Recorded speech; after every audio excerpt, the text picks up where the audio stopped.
मित्रांनो, आता सार्वजनिक देवीपेक्षा गरबा इव्हेंटचं प्रमाण खूप वाढलंय आणि या गरबा इव्हेंटमध्ये तुम्हाला सगळं दिसेल. मद्यपान केलेली मुलं दिसतील,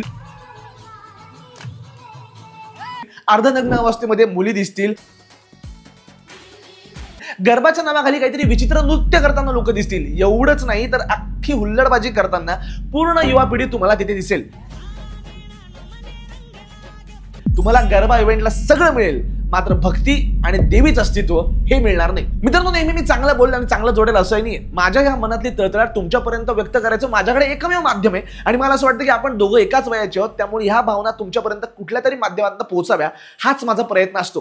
नमस्कार मित्रांनो, माझं नाव सोहम आणि आपल्या नवीन व्हिडिओमध्ये तुमच्या सगळ्यांचं मनापासून स्वागत आहे. मित्रांनो, आपल्या संस्कृतीमध्ये सण हा अविभाज्य घटक आहे. कदाचित मला असं वाटतं भारतात जेवढे सण असतील तेवढ्या जगाच्या पाठीवर कुठेच एवढ्या मोठ्या प्रमाणामध्ये सण साजरे होत नसतील. आणि सण म्हटल्यानंतर धमाल आली, मस्ती आली, एक्सप्रेस करायचं मीडियम आलं आणि याशिवाय हुल्लडबाजी देखील आली. मात्र या सगळ्या प्रोसेसमध्ये मित्रांनो, अश्लीलता आणि नग्नता सुद्धा आपल्या सणांमध्ये प्रवेश करते. हे आपलं खरंच दुर्दैव आहे. मित्रांनो, या सगळ्या गोष्टींच्या मध्ये आपण जरा नंतर बोलूया. मला खात्री आहे की आपल्यापैकी असंख्य लोकांनी येत्या गरबाला देखील गरबाचे वर्कशॉप लावले असतील, दांडियाचे वर्कशॉप लावले असतील. मात्र तुमच्यापैकी बहुतांश लोकांना जर विचारलं की गरबा म्हणजे नेमकं काय, तर मला खात्री आहे की या प्रश्नाचं उत्तर युवा पिढीतल्या खूप मोठ्या घटकाकडे अजिबात नसेल. लोकांचं तर जाऊ द्या, मात्र जे कोरिओग्राफर्स आहेत, जे डान्सचा वर्कशॉप घेतात, जे ऑर्गनायझर्स आहेत, जे गरबा ऑर्गनाइज करतात, यांना देखील गरबाचा ऐतिहासिक अर्थ माहिती असेल असं मला वाटत नाही. मित्रांनो, गरबाचे दोन प्रमुख बिंदू असतात. पहिला आहे गर्भ अर्थात वूम, ज्याला आपण आईचा गर्भ म्हणतो, आणि दुसरं आहे दीप. एक मातीचं पॉट बनवतात ज्याला गर्भदीप असं म्हणतात. ते सगळ्यात सेंटरला ठेवलं जातं आणि त्याच्या आजूबाजूला गरबा केला जातो. याचा जो अर्थ आहे ना, हा इतका सुंदर आहे. तो जो पॉट आपण ठेवतो त्याला गर्भ म्हटलं जातं, जो एका आईच्या गर्भाचं प्रतीक म्हणून असतो. आणि त्याच्या आजूबाजूला हा जो डान्स केला जातो, ज्याला आपण गरबा म्हणतो, ते डिव्हाइन फेमिनिटीचं प्रतीक म्हणून केला जातो. त्या फेमिनाईन एनर्जीची ही पूजा असते. त्या फेमिनाईन एनर्जीचा हा जल्लोष असतो, ज्या फेमिनाईन एनर्जीमुळे तुमचं, माझं आणि ह्या पृथ्वीवरच्या प्रत्येक जीवाचं अस्तित्व आहे. किंबहुना ह्या फेमिनाईन एनर्जी शिवाय अस्तित्व असूच शकत नाही. ते म्हणतात ना, शिवातनं जर शक्ती काढली तर फक्त शव तयार होतो, तशीच या सगळ्या सृष्टीची अवस्था असते. त्यामुळे दुर्गा, पार्वती आणि अंबे मातेचा हा जल्लोष असतो आणि त्यामुळे गरबा जो आहे हा त्या गर्भाच्या पॉटच्या आजूबाजूला केला जातो, ज्याचं प्रतीक गर्भ आहे आणि डिव्हाइन फेमिनाईन एनर्जी आहे. गोल डान्स यासाठी केला जातो, तो सिंबल आहे या सगळ्या पृथ्वीवरच्या सायकल ऑफ टाइमचा, जे चक्र नेहमी फिरत राहतं, जे चक्र नेहमी त्याच्या प्रवाहामध्ये असतं. जन्म, मृत्यू, पुनर्जन्म या अंतहीन चक्राचं ते प्रतीक असतं. आणि सेंटरला असणारा तो जो गर्भदीप आहे, ते गर्भदीप त्या देवीच्या शक्तीचं प्रतीक असतं, जिच्या भोवती हे सगळे उलथापालथ जी आहे ना, ही सातत्याने युगांपासून चालू असते. युनेस्कोचा intangible cultural heritage of humanity मध्ये 2023 साली ह्या सगळ्या गंभीर त्याच्या अर्थामुळे आणि इतक्या सुंदर अर्थामुळे त्याचा समावेश करून घेण्यात आला. मात्र आज जर तुम्ही बघितलं तर या डिव्हाइन एनर्जीची, या फेमिनाईन एनर्जीची पूजा पुरुष तर करत नाहीच, स्त्रिया देखील करत नाही. इंदोरमध्ये एका कॅफेने परमिशन घेतली एका दिवसाचं गरबा ठेवण्याची आणि त्यांनी बॅक टू बॅक इव्हेंट घेतले. मात्र इव्हेंटच्या नावाखाली तिथे गरबा सोडून ड्रग्ज आणि दारूचं व्यसन जे आहे हे पद्धतशीर चालू होतं. इंदौर में नवरात्रि जैसे पावन पर्व पर राव एबी रोड स्थित अथा कैफे में गरबे की आड़ में शराब, गांजा और अश्लीलता फैलाने का मामला सामने आया है. एवढंच नाही मित्रांनो, गरबाचं जुनं ट्रॅडिशनल अटायर चनिया चोली, ओढणी आणि एम्ब्रॉयडरी साडीज होत्या. मात्र ह्या कधी ब्लॅकलेस ब्लाउज किंवा ब्लाउजही नाही. आता तर अनेक लोक डायरेक्टच ब्रा घालून जातात. इंस्टाग्राम वरती जर तुम्ही सर्च मध्ये गेले आणि गरबा सर्च केलं तर तुम्हाला डान्स कमी आणि अर्धा नागड्या पोरी जास्त दिसतील. मित्रांनो, कोणी काय घालावं याबद्दल मी माझं ज्ञान देणार नाही आणि सगळ्या मुली माझ्यावर चिडतील असंही मी बोलणार नाही. मात्र कुठे काय घालावं याचं जर भान नसेल तर कुठे ना कुठे शिस्त लावायची गरज असते. आता माझा मित्र आहे ज्याला हाफ पॅन्ट मध्ये खूप छान वाटतं, म्हणून जर तो ऑफिसच्या मीटिंगला हाफ पॅन्ट मध्ये गेला तर ते हास्यास्पद वाटणार नाही का? त्यामुळे जर तुमचा कॉन्फिडन्स, तुमचा कम्फर्ट झोन भले बॅकलेस कपड्यांमध्ये, शॉर्ट कपड्यांमध्ये असू शकतो, ती इंडिव्हिज्युअल आयडेंटिटीचं प्रतीक असू शकतं. मात्र म्हणून तर तुम्ही सगळीकडे कॅरी कराल असंही नाही. शाळेमध्ये युनिफॉर्म घालणारे, शिस्तीत चालणारी हीच मुलं जेव्हा पुढे जाऊन असं काहीतरी करतात आणि त्याला फ्रीडमचं नाव देतात, हे मला फारसं लॉजिकल वाटतही नाही. या सगळ्या गरबा इव्हेंटमध्ये जिथे जिथे आज मी फोटोज वगैरे बघितले, ट्रॅडिशनल गरबा कपड्यांमधील लोक कमी आणि कसं कुठं तरी काहीतरी दिसलंच पाहिजे भाऊ असा अट्टहास करणारी युवा पिढी जास्त दिसते. आणि गरबाचा सांस्कृतिक नृत्य सोडून सुद्धा आता बॉलिवूड बीट्स वरती कसा आम्हाला गरबा करता येईल याकडेच सगळ्यांचं लक्ष असतं. ऑर्गनायझर्सचं असतं की इव्हेंट कसा मोठा होईल आणि आपल्या राजकीय पक्षाचं नाव कसं लोकांपर्यंत पोहोचेल. त्यामुळे जो गर्भ जो आहे, जो गर्भाचा पॉट आहे, गर्भदीप आहे, तो असंख्य गरबा इव्हेंटमध्ये नसतोच. एक पोल असतो, सेंटरला डीजे असतो आणि त्याच्या अवतीभोवती ही सगळी युवा पिढी गरबाच्या नावाखाली काहीतरी थिल्लरपणा करताना दिसते.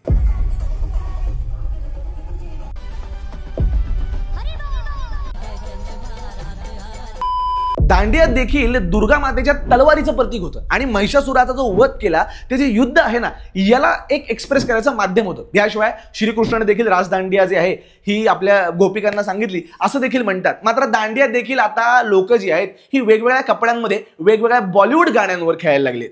एक तर खूप फेमस इन्फ्लुएन्सर आहेत, ते दरवर्षी गरबा खेळायला गेल्यावरती मला कसा नागडा व्हायचा एक चान्सच मिळाला असं म्हणतात. या वर्षी देखील त्यांचे कपडे 9 दिवसासाठी वेगळेच होते. मात्र ह्या बॅकलेस कपड्याचा आणि गर्भदीपाचा आणि फेमिनाईन एनर्जीच्या पूजेच्या आणि गरब्याचा काय संबंध आहे? I have no idea.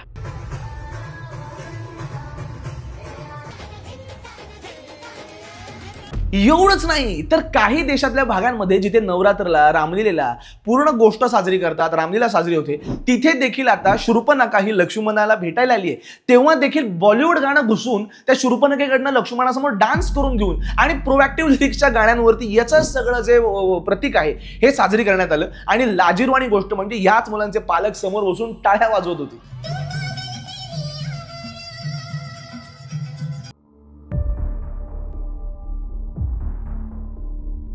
मित्रांनो, मला कपड्यांशी प्रॉब्लेम नाहीये, मला तुमच्या चॉईस ऑफ ड्रिंकिंग स्मोकिंगशी प्रॉब्लेम नाहीये. मात्र जर आपण एखाद्या सणाचा इसेन्सच काढून घेतला तर उरतं काय? जर एखाद्या गुलाबामधलं त्याचा सुगंध जर आपण काढून घेतला तर त्या गुलाबाला काय अर्थ आहे? एखादा जिवंत गुलाब आणि प्लास्टिकच्या गुलाबामध्ये सुगंध जर काढून घेतला ना तर काहीच फरक नाहीये. आपला प्रत्येक सण एका नवीन फुलासारखा आहे, त्याचा एक आपला वेगळा सुगंध आहे. आणि जर त्या सुगंधाशीच आपण खेळवाड चालू केली तर त्याचा काहीच अर्थ राहत नाही, तो सण मूर्त होतो. मित्रांनो, कालांतरापासून असंख्य दिवसांपासून आपण असं बघत आलोय, दहीहंडीला डान्सला मुली नाचवल्या, नवरात्रीला अर्धनग्न अवस्थेमध्ये आपण गरबा खेळू आणि गरब्याच्या नावाखाली गरबाचा अर्थ काय हे सोडून बाकी सगळं करू, ह्यामध्ये आपला गरबा देखील हरवला. होळीला देखील आधी होलिका दहन व्हायचं आणि मग धुलीवंदन व्हायचं. मात्र आता होळीला कसा कोणत्या डीजेचा परफॉर्मन्स होईल आणि तिथे परत एकदा भांग पिऊन आम्ही कसे बेधुंदपणे नाचू हा प्रयोग चालू झालाय. आणि अशा सगळ्या प्रयोगांमुळे आपला प्रत्येक सण जो आहे याचा दम आता गुदमरायला लागलाय. मित्रांनो, बदल कोणी घडवू शकत नाही, यामध्ये ऑर्गनायझरशी काहीच चूक नाहीये. जे लोकांना हवं असतं तेच ऑर्गनाइज केलं जातं, त्यामुळे याच्यामध्ये सगळ्यात मोठा दोष हा तुमचा आणि माझा आहे. जर तुम्ही देखील हा व्हिडिओ बघत असाल आणि नवरात्रीमध्ये गरबा खेळायला गेले असाल, मात्र गरबाचा काय नेमका अर्थ हे जर तुम्हाला माहित नसेल तर तुम्ही देखील तितकेच दोषी आहात जितके की हे ऑर्गनायझर्स.